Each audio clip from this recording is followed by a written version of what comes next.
In the previous video, it was evidenced how to anyone but a Muslim, Mutah marriage is prostitution, all but in name, which still remains lawful to Shia Muslims today. Nevertheless, Sunni Muslims claim it has been abrogated, although it could be argued otherwise if the previous video is viewed. Even if it is, there is no getting away that in early Islam, via Allah and Muhammad, prostitution was allowed, but Sunni Muslims will still distance themselves from it completely. However, in order to circumvent Mutah, they have surreptitiously invented other types of pleasure and temporary marriages that are still practiced today by Sunni Muslims, but they will never refer to it as Mutah. All they have done is disguised it with a few minor changes and changed its name. Examples of these will be shown in this video. The first of which is Nikah Misyar. It is another no strings attached type of marriage, where the only two differences from Mutah is that the couple continue to live separately from each other and the ceremony is conducted with witnesses. Other than that, the couple are legally allowed to engage in sexual intercourse on a visitation basis, which is the main purpose of this type of marriage. If the man is already married, his first wife does not need to be informed. It can be conducted in secret and is the primary reason misyar marriages take place. Here is an article by a senior Sunni Muslim scholar called Yusuf Al-Qardawi explaining the legitimacy of misyar marriage within Sunni Islam. He says such marriages are socially unacceptable, but there is a difference between what is Islamically valid and what is socially acceptable, that is not to be condemned as forbidden merely on social repugnance. In islamweb.net, a website based in Doha in Qatar, overseen by a committee of highly regarded Sunni Muslim scholars, endorsed by the Qatari Ministry of Religious Affairs, in a question about misyar marriage published in 2001. The original Arabic is on the left. In the translation, it can be seen that it explains there are two main types of misyar. The first is when a contract is concluded between the spouses, fulfilling all the pillars and conditions required, such as the presence of a dowry, a guardian, and two witnesses. However, the husband stipulates in the contract that maintenance or housing be waived, such that she lives in her home and he comes and visits her at her home. He is not obligated to provide housing or maintenance for her. In the second form, the husband does not need to stipulate that the maintenance be waived, but stipulates that there is no commitment to the division of the night, meaning how often he sleeps with her. It also admits that this type of marriage happens because the man has a desire to hide this marriage from his wife and children, meaning he is already married. Ibn Abi Shayba is quoted, a Muslim scholar who died in the 9th century, who narrated on the authority of Amir al-Sha'bi, who lived in the 8th century during the time of Muhammad's companions, when he was asked about a man who has a wife and marries the woman and stipulates for this one a day and for that one 2 days, he said there is nothing wrong with it. He also reported that Al-Hasan al-Basri, another major Muslim scholar who lived at the time of Muhammad's companions, did not see anything wrong with the condition that it is made public. It goes on to admit some may think that misyar marriage is a temporary marriage, but it is not so. The idea that a woman gives up some of her rights in a marriage are extrapolated from Muhammad's own treatment of his multiple wives. An oft-cited example was when Muhammad threatened to divorce Sauda, his older and not so attractive wife, for the sake of the younger Aisha. So as Muhammad did not divorce her and leave her neglected, Sauda relinquished her night by allowing him extra nights with Aisha. according to Quran commentators such as Ibn Kathir. He says Quran 4:128 was revealed about this incident. The victims of misyaa marriage are often vulnerable women, where the men exploit them sexually by marrying them temporarily, knowing full well that they can divorce them at any time and then go back to the main wife.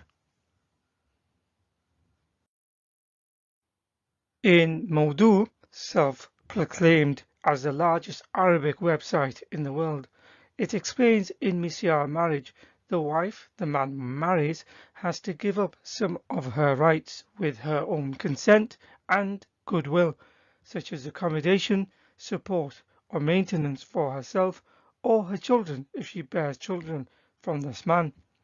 She should be satisfied with him coming to her from time to time, which means this type of marriage is only for sex. In Aloka Sharia, it explains it can be done in secret, as it often is, usually to hide the relationship from others, including his own family. Bearing in mind in Islam polygamy is allowed, it is primarily done to hide it from the first or main wife. This will be evidenced next. As misyaa marriage is permissible, it is practiced all over the Sunni Muslim world, including in so-called conservative Saudi Arabia. In the Arab News 2005, it says the arrangement is on a visitation basis, that the man's family is usually in the dark about such marriages, be it his first wife or other members of his family. In the 2014 Arab News, it says it's widespread, that the marriages are kept a secret due to the objection of the first wife or other family issues. In the Arab Weekly, it acknowledges this type of marriage promotes promiscuity. Within Sunni Islam, there are other types of convenient marriages such as nikah urfi. This is a customary temporary marriage contract that is not officially registered with state authorities. It is usually carried out by younger couples, usually teenagers, boyfriend and girlfriend, who do not want to inform their family of the relationship but want to enjoy the privileges of marriage. As such, it is popular amongst university and college students, as it explains in this article. In this type of so-called marriage, they only need repeat the words "we got married" and pledge their commitment period in front of a couple of people of their choosing and exchange a small gift. Once done, then they can do everything that a married couple are allowed. There are many other informal ways in which urfi marriage takes place. Sometimes a paper stating that the two are married, whilst others may voice record their commitment or use other forms of documentation. In Islam Web, although it frowns upon this type of marriage, it explains it is valid provided it fulfills the pillars of Islam, namely some kind of a dowry and witnesses to the union.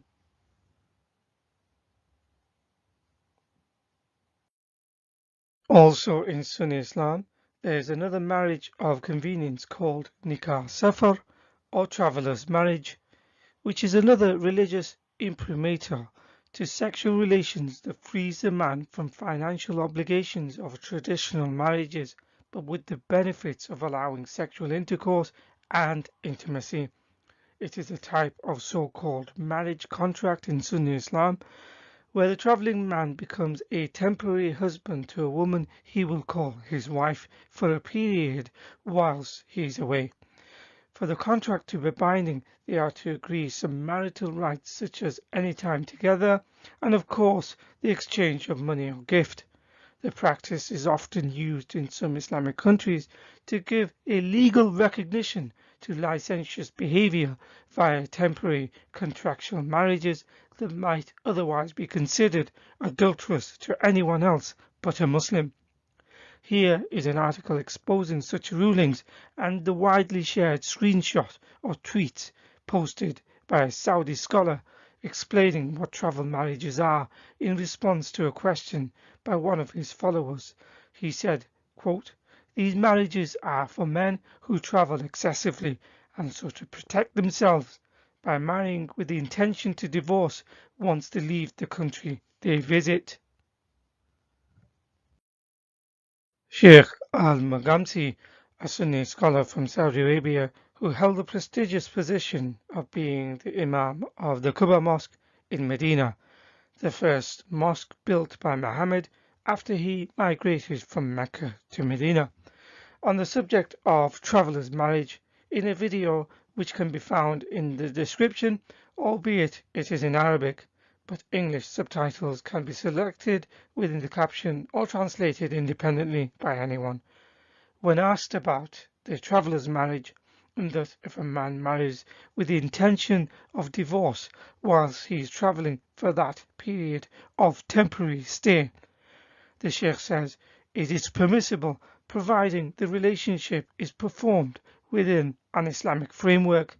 In other words, for a traveller who wants to have sex with a woman, he can, providing he marries her first.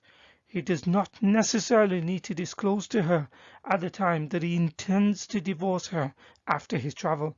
So quite clearly, this is done so that he can enjoy her temporarily whilst he's on travel. In an article with the rulings from a prominent Saudi scholar, Ibn Baz, formerly one of the most senior scholars in Saudi Arabia, explains the traveller's marriage. In a direct translation of the Arabic, it says if a man travelled and married another woman with the intention of divorcing her, then there is nothing wrong with that.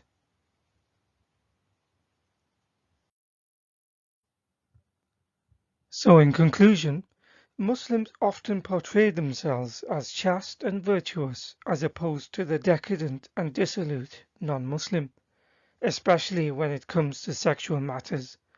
But in reality, every kind of debauchery and lecherous behavior is justified, provided one does it within an quote-unquote Islamic framework. Even when it comes to Sunni Islam not allowing Mutah anymore, which is prostitution all but in name, who often ridicule Shia Muslims when in fact it was instituted by their Prophet and Allah. But to get around this problem within Sunni Islam, they have created other so-called marriages of convenience, such as Nikah Misyar, Urfi and Safar. These are all examples of a mockery of what a real marriage should be. And there is a reason why these so-called marriages have been given special names, because, like Mutah, these are all examples of temporary, unofficial marriages, nor is there any normal marital responsibilities in any of them. The union is based on sexual relations, for the man fulfilling his base desires, and for the woman who receives a gift and companionship. These marriages are often clandestine, which could be called off at any time without anyone else being none the wiser. This is all from a religion that preaches high standards of sexual purity and morality to everyone else. In reality, nothing could be further away from the actual truth.